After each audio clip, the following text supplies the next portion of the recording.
తమ్ముడు ఇదేంది మల్లిగాని ముచ్చట ఏంది? వాడు నిన్న 4 రోజుల కింద క్యూ న్యూస్ ఆఫీస్లో మాట్లాడారు. లాస్ట్కు దొంగలు దొరికిరు. ఇక ఏమైందంటే వీడు కాదు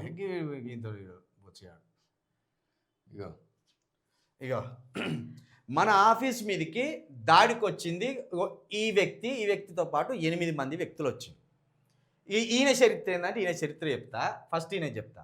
8 మంది వచ్చి రాళ్ళు విసిరేసింది. మీకు స్వయంగా వీడియో కూడా మనము సీసీ ఫుటేజ్ కూడా తీసి వీడియో చూపించినాక వీళ్ళు ఖచ్చితంగా ఫిర్జాదిగూడ నుండి వచ్చిండు వీళ్ళంతా అనేది మనకు అర్థమైపోయింది. అంటే 100% మల్లిగాడే పంపించిండు అనేది మనకు నిర్ధారణ అయిన తర్వాత సబ్స్క్రైబరే పెట్టిండు. వీడి బండి డీటెయిల్స్ మాకు ట్రేస్ కాలే.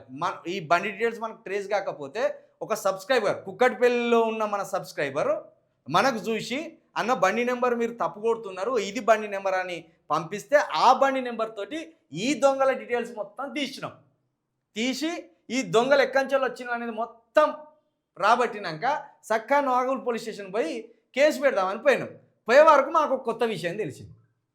అయితే ఇప్పుడు మళ్ళీ ప్రయోగించాను. మేము అడిగి పోయిన తర్వాత ఏం జరిగిందంటే ఇప్పుడు ఈ ఆఫీసు ఈ తమ్ముని వల్ల బంధువులది, ఈయనే ఇప్పించాడు బంధువులదే. అయితే ఆడిపోయినాక విషయం ఏం తెలిసిందంటే వీనికున్ను గతంలో ఇక్కడ రెంటుకున్న వాళ్ళకు మధ్య ఏదో ఉన్నదని చెప్తున్నాడు. అది వీడు చెప్తున్నాడు. అది ఎంతవరకు నిజం తెలియదు. వీడు చెప్తున్నాడు నాకు గతంలో ఆ ఇంట్లో ఉన్న రెంటర్లతోటి నాకు ఒకటి ఉన్నది కాబట్టి నేను వాళ్ళ మీదకి గొడవకు వచ్చిన మీ మీదకి గొడవ రాలేదు అని వీడు చెప్తే ఈ తమ్ముడు నా గతంలో అక్కడ అయితే వాళ్ళు ఉండేది అని ఈ తమ్ముడు చెప్పినాక మొత్తం పిలగాన్లే 8 మంది పిలగాన్లు. మరి అరే మీకు బుద్ధి ఉన్నారా అట్లా రౌతులు పట్టుకొని వచ్చిండ్రు, ఇది పద్ధతి కాదు కదరా అది అని చెప్తే ఇంకా మనం ఆఫీస్ పూర్తిగా వీళ్ళకి రాకముందు వీళ్ళకి సంబంధించిన ఇంకో బంధువు ఉన్నాడు ఈడ. ఆయన ఏం చేసిండు, ఆ రాత్రి రాళ్ళు వేసే వరకు గడిబిడయి ప్రాణం కాస్త కింద మీద అయితే హాస్పిటల్ వేసినాం. ఆడికి పోయినాక మరి బాబు హాస్పిటల్లో పడే వ్యక్తి మీరు రాళ్ళు వేసిండ్రు అంటాను, ఆఫీస్ మీదకి రాలేదంటాను కాబట్టి నేను కేసు పెట్టాను. మరి ఆఫీస్ ఓనరు తెలుసు గతంలో ఉన్న వ్యక్తులు, మరి వాళ్ళకి ఫోన్ చేస్తారు, వాళ్ళతో మాట్లాడుకోరు మీరని ఇక నేను ఇడిచిపెట్టి వచ్చినాక ఏమలిందంటే కథ ఇక నువ్వే కదా కేసు పెట్టింది నేనే, అడిగింది కాంపన్సేషన్ ఇప్పుడు చెప్తా. మనోని పేరు మీద మనోడు అక్కడ పిటిషన్ ఇచ్చాను, నా ఇంటి మీదకి రౌతులు ఎందుకు స్టేషన్లు నేను ఆఫీస్కి ఇచ్చినది. ఇప్పుడు వాళ్ళు నన్ను అంటుండ్రు, అన్న చిలకప్రాయ నన్ను అంటాడు ఏముండే ఇంతకుముందు ఈడ ఎవడన్నా గంజాయి అమ్మిండా ఇంకేమైనా దందాలు చేసిందా, మరి ఈ దందాల బ్యాచ్ ఇక్కడికి ఎందుకు వచ్చిందని నేను గట్టిగా అడిగితే ఈ తమ్ముడు ఏం చేసినారా అవులేగాన్లారా అటు రౌతులు ఇసిరెత్తిరి అటు ఆఫీస్ ఉన్నదని చెప్తారు, మీరు ఫిర్జాది కూడా అంటాను మల్లిగాంతో లింకులు లేదంటాను, మీ కథ ఏంది చెప్పుర్రా అని గట్టిగా బట్టి చలో హాస్పిటల్ దగ్గరికి నడుగుర్రి, ఆయనకి ఎంత అయిందో అన్ని పైసలు మీరు ఇవ్వవలసిందే, మీరు ఇవ్వకపోతే నేను మిమ్మల్ని ఇడిచిపెట్టాను అని మనోడు ఏమడిగిన తమ్ముడు వాళ్ళు నేను అదే హాస్పిటల్ బిల్లు కట్టండి ఇక చదువుకున్న మానవత్వంతో ఆలోచన చేసిన నేను 7 మంది ఉన్నారు మొత్తం మేము చదువుకుంటామన్నా, అనురాగ్ కాలేజీలో ఒకరు చదువుతారు ఇక అక్కడ గట్కేసర్ సైడ్ మేము చదువుకుంటామన్నా, మేము మా జీవితాలు ఖరాబ్ అవుతాయి అన్న అంటే సరే మానవత్వంతో సరే ఎంతైతే నష్టం జరిగింది ఇక్కడ కిటికీలు డ్యామేజ్ అయినాయి అట్లనే హాస్పిటల్ బిల్ అయింది అవి కట్టండి కేసేం వద్దు ఇంకా అని చెప్పి మాట్లాడుతున్న క్రమంలో ఇంకో ఈయన ఈ దొంగసాయం వచ్చిండు. ఈ దొంగసాయం రమణారెడ్డి అట ఈయన పేరు, తెలంగాణ కాదు ఈయనది ఆంధ్ర. ఈ దొంగస్వామి వచ్చి ఏం చెప్తాడు, మీరు డబ్బులు ఎట్లా అడుగుతారు కంప్లైంట్ పెట్టాలి కానీ మీరు డబ్బులు ఎట్లా అడుగుతారని అన్నాడు. సరే మరి నేను డబ్బులు ఏం అడగా కంప్లైంట్ పెడతా అని చెప్పి లోపల పోయి కంప్లైంట్ ఇచ్చిన తర్వాత సిఐ గారు తిట్టిరు ఈ స్వామిని, ఏం మాట్లాడుతున్నావు ఆయనకి తలకాయ ఉందా అని తిట్టిన తర్వాత నేను ఇక వెళ్ళేసి వచ్చి అయితే ఈయన వచ్చేటప్పుడు నేను బయటికి వెళ్ళేసి వచ్చిన అప్పుడు సిఐ గారు నన్ను గుర్తుపట్టి కాసేపు మాట్లాడినాక వచ్చేటప్పుడు మీరేనా పిలిచిందంటే నిజానికి కేసు పెట్టవలసిన వచ్చింది నేను, కాకపోతే వీళ్ళు పోరగా లేదో విషయం చెప్తాను కాబట్టి ఇక అది వాళ్ళ విషయము. ఆ తమ్ముతో మాట్లాడానంటే ఈ దొంగలు ఏం చేసింది లేదు సార్, ఈ 2 దొంగలు కలిసి క్యూ న్యూస్కి పోయినారు. మళ్ళీగా నువ్వే పంపించినవరు వీళ్ళని 100%. 1 ఇయర్ కాంచెలు వాళ్ళు ఇక్కడ లేరాట రెంటర్లు, ఎవరో రెంట్ దిగిన వాళ్ళు వీళ్ళు ఇప్పుడు వచ్చిందట, నువ్వు పంపించిన వాళ్ళే. ఇప్పుడు ఈయన ఏమంటాడంటే అక్కడికి పోయి ఆయనకి నాకు సంబంధమే లేదు, ఇప్పుడు పోరగాళ్ళను 8 మంది పోరగాళ్ళను కేసులు ఇచ్చింది ఈయన విధంగా. ఈయన ఏమంటాడు, చిలుక ప్రవీణ్ నన్ను 1,80,000 రూపాయలు అడిగిండు అంటాడు, కేసే నేను పెట్టకపోతే అడిగిండు అంటాడు. ఫోన్లో అడిగినానా నిన్ను అడిగినానా ఏదో చెప్పాలని, నాకు మల్లిగాంతో సంబంధమే లేదన్నాడు. మల్లిగా నువ్వు స్వామిమాలలో ఉన్నావు కదా ఏం స్వామి మాల ఇది? ఆంజనేయ స్వామి మాల కాదు, శివమాల, దొంగ స్వామి శివమాల. శివమాలలు ఉన్నావు కదా, శివుడు చాలా పవర్ఫుల్ కదా. నేను నిన్ను డబ్బులు అడిగినట్టు ఇదే శివుని గుళ్ళకు వచ్చి నువ్వు ప్రమాణం చేయాలి, లేకపోతే నేను కూడా ప్రమాణం చేస్తా. పోయి క్యూ న్యూస్లో చెప్తావు. క్యూ న్యూస్లో సిగ్గు అనిపించలేదు స్వామిమాల వేసుకొని అబద్ధాలు ఆడడానికి? నీ ముఖం చూసినా అసలు నువ్వు నన్ను కలిసినావా? ఈ విషయం అంతా, ఈ తతంగం అంతా వేరే అని తెలిసినాక వదిలేసి వచ్చిన నేను. అంటే ఇప్పుడు మల్లిగానికి నీకేదో తీట ఉందని, మల్లిగానికి నీకేదో ఉందని చెప్పి ఒకసారి పంపి, ఆ వీడియో పంపి. వీడు ఎంత డ్రామా ఆడిందంటే, ఏం చేస్తావురా నువ్వు అంటే, అన్న నేను ఏం చేయను అన్న, నాకు తల్లిదండ్రులు లేరు, ఏం లేరు, నేను కూలినాలు చేసుకొని బతుకుతాన్నా అని. ఇంకేమంటాను, పెళ్ళి అయిందారా అంటే, పెళ్లి కాలేదన్న నాకు అన్నాడు. 3 పిల్లల ఆట అని. ఇప్పుడు ఉంటుంది ఆట నీ కాదు. మల్లిగా దగ్గరికి పోయి ఇంటికి వెళ్ళిన ఎక్కడైతే ఉంటారో అక్కడికి వెళ్ళిన పోయి మంచిగా చెప్తాను. కరెక్టే చెప్పిండు. ప్రవీణ్ అన్నట్టు ఆయనే అక్కడ ఆఫీస్ రూమ్ పెట్టినట. అయితే అక్కడికి వెళ్తే అక్కడికేని ఆయన వీడియో రికార్డింగ్ చేసి మమ్మల్ని పట్టుకొని, మిమ్మల్ని రేవంత్ రెడ్డి పంపించినా లేకుంటే తిన్మర్ మల్లన్న పంపించిండా అని చెప్పి మా పైన కేసు పెట్టడం జరిగింది. అయితే మా అన్నకి అప్పుడే కాల్ చేసిన, 1,80,000 అడుగుతున్నాడు, మేము రాళ్ళు కొట్టినందుకు ఆ స్టోక్ వచ్చిందంట వాళ్ళ ఇంట్లో, 1,80,000 అడుగుతున్నందుకు మా అన్న కాల్ చేసిన. మా అన్న చెప్తాడు. శుక్రవారం రోజు, కార్తీక పౌర్ణమి రోజు ఇతనికి ఫోన్ రావడము, ఇతని ఇంట్లో ఒక లేడీ రెంట్కుంది, ఆ ఇంటి దగ్గరికి నాగోలు రమ్మంటే ఇతను పోయిండు తిట్టడం వలన. పోయిన తర్వాత అక్కడి నుంచి ఒక 10 సార్లు అదే లేడీకి పేరెంట్స్ కి ఫోన్ చేసిండు. ఫోన్ చేసినప్పటికి కూడా అయితే లేడీ 10 సార్లు ఫోన్ చేసిండు. ఫోన్ ఎత్తకపోతే ఆ నుంచి వచ్చిన తర్వాత వాళ్ళే ప్రైవేట్గా. నీకు సిగ్గు శరం ఉందా అనే? మాల వేసినావు మాల. ఒక లేడీకి వీడు ఫోన్ చేసిండు, లేదు లేడే వీడికి ఫోన్ చేసింది, 10 సార్లు ఫోన్ చేసిందని అంటాడు. అర్ధరాత్రి 1 గంటకు లేడీ ఇంటికి పొమ్మని చెప్తాను. మాలలు గ్యాంగుని వేసుకొని 8 మందిని వేసుకొని అర్ధరాత్రి ఇంటికి లేడీ దగ్గరికి పో, దేనికి పొమ్మంటాడు సిగ్గు లేకుండా? Stupid fellow. మాలలు ఉన్నావు. అప్పటికి సిఐ గారు నేను వచ్చేటప్పుడు తిడతాను నేను, ఇంతమంది చిల్లరగాళ్ళ కోసం నువ్వు మాల వేసుకొని వచ్చినావు అని తిడుతున్నాడు. బండి నెంబరు ట్రేస్ అవుట్ చేసి ఆ బండి నెంబర్ నుంచి మా పిల్లల నెంబర్ దొరకడం వాళ్ళకి తెలిసిన తర్వాత సోమవారం, అంటే శుక్రవారం అయితే శని అదే 3 రోజులు వేసి సోమవారం సాయంత్రం పొద్దుగాల నుంచి ఫోన్ చేసి పోలీసు ఫస్ట్ ఆఫీస్ కాడికి రమ్మంటే వీళ్ళందరూ కలిసి ఆఫీస్ దగ్గరికి వెళ్ళారు. ఆఫీస్ దగ్గర తర్వాత ఎక్కడ ఆఫీస్కు, ఏడి ఆఫీస్కి వచ్చిన వాళ్ళు చక్క పోలీస్ స్టేషన్కే గుంజినాం వాళ్ళం. ఆఫీస్ కాడికి రాలే వాళ్ళు. ఫుటేజ్ తీద్దామా? ఒకవేళ ఇక్కడ ఉన్నది కదా సీసీ, మరి తీద్దామా? ఆఫీస్కి వచ్చినట్టు ఉంటే మరి మేమన్నా చెప్పు దెబ్బలకు పడతాం, మరి మీరన్నా చెప్పు దెబ్బలకు ఉంటారా? మల్లిగాడు నువ్వు ఈ గ్యాంగ్ అంతా, మల్లిగాడు ఎట్లా చెప్పమంటే అట్లా చెప్తానులా. స్క్రిప్ట్ బాగున్నది. ఆఫీస్ కాడికి ఎక్కడికి వచ్చిండు? సామి మాల వేసుకొని పరువు తీస్తానో కదా శివుంది. ఆఫీస్ దగ్గరకు వద్దు, మరి పోలీస్ స్టేషన్కి రమ్మని చెప్పారు. పోలీస్ స్టేషన్కి వచ్చిన తర్వాత 4 గంటల నుంచి 8 గంటల వరకు ఫస్ట్ ఈ చిన్న రాయి, ఆ వీడియోలో కూడా మీరు వాళ్ళు ఏదైతే చూపిస్తున్నారు, చిన్న రాయి అంటే దౌడపాలు రాలుతాయి. చిన్న రాయి అంటే స్వామి మాల పట్టినావు. ట్విట్టర్లో ఆల్రెడీ ఆ రోజు ట్విట్టర్లో పెట్టినావు. ఆ వీడియో ఇంకా ఉన్నది. ఇంతింత రాళ్ళు చిన్న రాళ్ళు అయితే సరే, చిన్న రాయి, ఆ చిన్న రాయి నీ మీద కొడతాం రాదు? ఆ చిన్న రాయే నీ ఇంటి మీన్నో నీ మీద కొడతాం రా అంటే అంతమంది పోరగాళ్ళను నువ్వేం నేర్పుతున్నావు వాళ్ళకు? ఒక లేడీ ఉన్నది ఆ ఇంట్లో అంటున్నావు. గతంలో ఒక లేడీ ఉండే సంవత్సరం క్రితం అంటున్నావు. సంవత్సరం క్రితం ఉన్న లేడీ దగ్గరికి 8 మంది పోరగాళ్ళను అర్ధరాత్రి పోతే బుద్ధి మాట చెప్పవలసిన నువ్వు సిగ్గు లేకుండా చిన్నరాళ్ళు పట్టుకొని పోయిన్లు, పెద్దరాళ్ళు పట్టుకొని పోయిన్లు అనడానికి బుద్ధి లేదు. నువ్వేం నేర్పుతున్నావు పోరగాళ్ళకు? చెడిపోమ్మని నేర్పుతున్నావు ఆ పోరగాళ్ళకు. భయం పెట్టావు. చిన్న రాయి అయితే పెద్ద రాయి అయితే వేయాలా ఇంటి మీద? ఆ సౌండ్కి పక్కింటి వాళ్ళు లేచొచ్చు, కాంటి వచ్చి నైట్ 1:30 గంటలకు ఫోన్ చేసింది వ్యక్తికి. మనం వినిపించినాం ఆల్రెడీ. అది వినిపించినాం ఆల్రెడీ.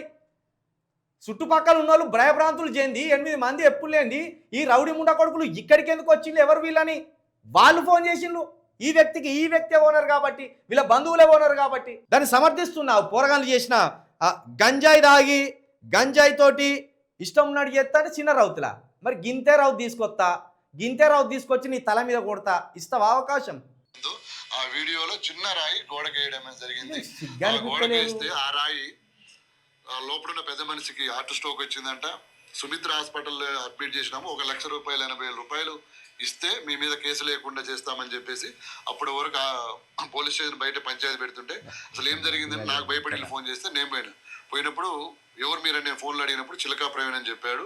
చెప్పిన తర్వాత అసలు మీకు డబ్బులు ఏంది చిల్కా ప్రవీణ్ నీకు ఫోన్ చేసిండా? ఉంటే జరగా కాల్ లిస్ట్. చిల్కా ప్రవీణ్ నీకు ఫోన్ చేసినట్టు కాల్ లిస్ట్ ఉంటే ఇప్పుడు నువ్వు పోయిన ఛానల్ ఓనర్ గాడు ఉన్నాడు చూడు, మల్లిగాడు, ఓ గజం గజం ఎగిరి దునుకు వాడు. ఆల్రెడీ ఆనకాడికి పొద్దుగాల పోయిరట.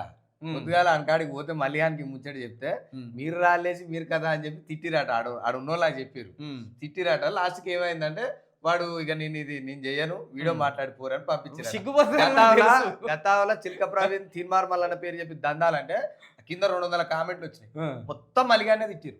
ఇప్పుడు మన పెట్టే వీడియోలో కూడా, వీడు మాట్లాడిన వీడియోలో కూడా కింద కామెంట్లు చదువు ఒకసారి. 7 కామెంట్లు. దీనికి కూడా ఏం పెట్టింది చదువు ఆ కామెంట్. దీంట్లో నా ఇన్వాల్వ్మెంట్ లేదు, ఇది నా ఆఫీసు.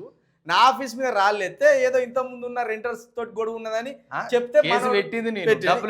ఇదేం పెట్టినట్టు అక్రమంగా చిల్కా ప్రవీణ్ దందాలు 1,80,000 రూపాయలు ఇస్తేనే కాంప్రమైజ్ అంటూ బ్లాక్ మెయిలింగ్. అరే బాబు, నువ్వు స్వామివి కదా, నేను ఒక్కటే అంటున్నా, నువ్వు స్వామి వాళ్ళు ఉన్నావు కదా, నీ ఫోన్కి కానీ ఈ అబ్బాయి ఫోన్కి కానీ అక్కడికి వచ్చిన 8 మంది వ్యక్తుల్లో ఎవరి ఫోన్కి కానీ నా నెంబర్ నుండి ఒకసారి కాల్ వచ్చినా, మిస్ కాల్ వచ్చినా పట్టుకొని రార్రి. తప్పకుండా ఆ 1,80,000 రూపాయలు ఈయనని అడిగినా వీళ్ళని అడిగినా తేలుతుంది. అంత ఆగానికైతే అడగారు.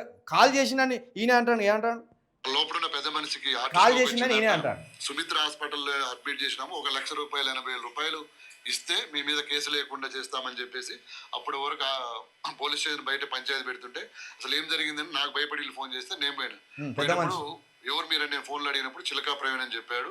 చెప్పిన తర్వాత అసలు మీకు డబ్బు ఫోన్లో చిలకా ప్రవీణ్ అని చెప్పిందట. ఆ ఫోన్ నెంబరు, ఏ ఫోన్ నెంబర్ నుండి చేసినో ఆ ఫోన్ నెంబరు, ఆ కాల్ లిస్ట్ పట్టుకొని రజ్జేరా. స్వామి వై ఉన్నావు, ఎందుకయ్యా సిగ్గు లేకుండా మాట్లాడుతున్నావు? నువ్వు వేసుకున్న స్వామి వాళ్ళకన్నా గౌరవం ఉండాలి కదా, నువ్వు పట్టిన దీక్ష కన్నా గౌరవం ఉండాలి కదా. భక్తి లేకుండా గంత బరిదెక్కిచ్చి మాట్లాడితే ఎట్లా? ఆ పోరగాళ్ళు బరాబరే ఉన్నారు, పోరగాళ్ళు బరాబరే ఉన్నారు, సర్వనాశనం చేసిండు. ఆ పోరగాళ్ళు బరాబరే ఉన్నారు. కానీ ఈ దొంగ వచ్చినాకనే ఆ పోరగాళ్ళు డిస్టర్బ్ అయింది. ఎందుకు ఇవ్వాలి, ఏం నష్టం జరిగింది అని అంటే, లేదు మేము డబ్బులు అడగలేదు, మళ్ళీ పోలీస్ స్టేషన్ లో ప్లేట్ ఫిరాయించేసి బరాబర్ ఏమైతే 1,80,000 నువ్వు అడిగినావా? బరాబర్ అడిగినా నేను. ఎంత అడిగినావు? బరాబర్ నేనేం చేసిన, హాస్పిటల్ బిల్లు కట్టుకోర్రా భయ్ అని చెప్పిన. హాస్పిటల్ బిల్లే కట్టుకుని ₹1 వద్దని చెప్పిన. జరిగింది, నేను వచ్చినాక, నువ్వు వచ్చినాక జరిగింది. బరాబర్ కంప్లైంట్ ఇచ్చింది నేను, డబ్బులు అడిగింది నేను, మాట్లాడింది నేను. మధ్యలో చిలక ప్రవీణ్ ఎందుకు వచ్చి నా ఫోటో దొరకలేదురా మీకు తమ్మునేలు ఇస్తాను, మల్లిగానికి దొరకలేదు. తిన్మార్ మల్లిగానికి నా ఫోటో గాడు చెంచా వాడు ఉండగా ఈడు ఆడియో మాట్లాడతాడు ఈ రమణారెడ్డి తోటి. నీకు దొరకలేదురా ఫోటో, నా తమ్మునేలు వాట్సాప్ పెట్టనా, బోసిడీకే పెట్టమంటావా చెప్పు.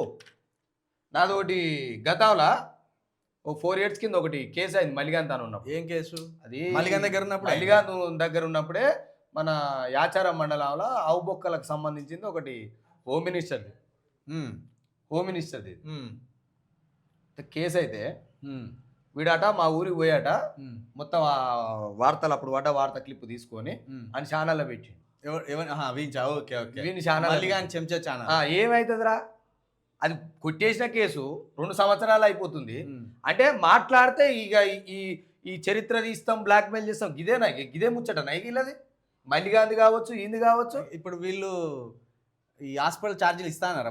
ఫస్ట్ ఇస్తా అని చెప్పారు. ఇస్తా అని చెప్పినాక ఈ స్వామి వచ్చి మొత్తం ఆగం పట్టించిండు. నేనేమనుకున్నాంటే మానవత్వంతో ఈ పిల్లలు చదువుకునే పిల్లలు కదా, వద్దు ఎందుకు, వీడొక్కడే అల్లా పని చేసుకుంటాడట, వీడొక్కడే. మిగతా వాళ్ళందరూ మంచి కాలేజ్ బీటెక్ చేసే పోరాలు. సరే వద్దులే అని చెప్పి వీనితోటే మాట్లాడినా. లాస్ట్కి అన్న నేను ఎంతో కొంత ఇస్తా, మా అన్న వస్తున్నాడు అని చెప్పి ఇన్ని పిలిపించాడు. అన్న అని చెప్పి ఆంధ్రాని పిలిపించాడు. పిలవగానే ఈ వ్యక్తి వచ్చి మాతోటి మాట్లాడతలేడు. డైరెక్ట్ పోలీస్ స్టేషన్లకు పోయి డబ్బులు ఎందుకు అడుగుతారు, దేనికి అడుగుతారు, బరాబర్ అడుగుతాం. పీకనికి వచ్చిరా మా ఆఫీస్ మీదకి, పీకనిక రాలేసిరా.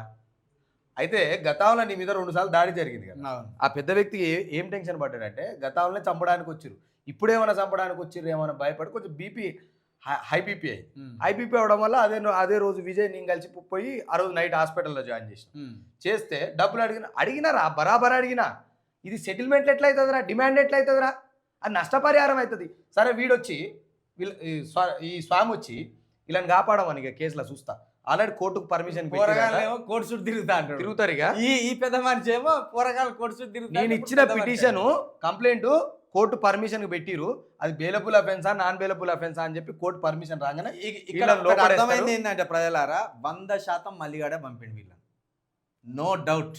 ఎందుకంటే ఫస్ట్ మనం ఫిర్జాది కూడా అన్నప్పుడు అరే ఎక్కడికి వచ్చినట్టే మల్లిగాని మనుషులు అనుకున్నాం. వీళ్ళు ఎప్పుడైతే క్యూ న్యూస్కి పోయి ఇదంతా మళ్ళీ డ్రామా ప్లే చేసిందో 100% మల్లిగాడే పంపించాడు.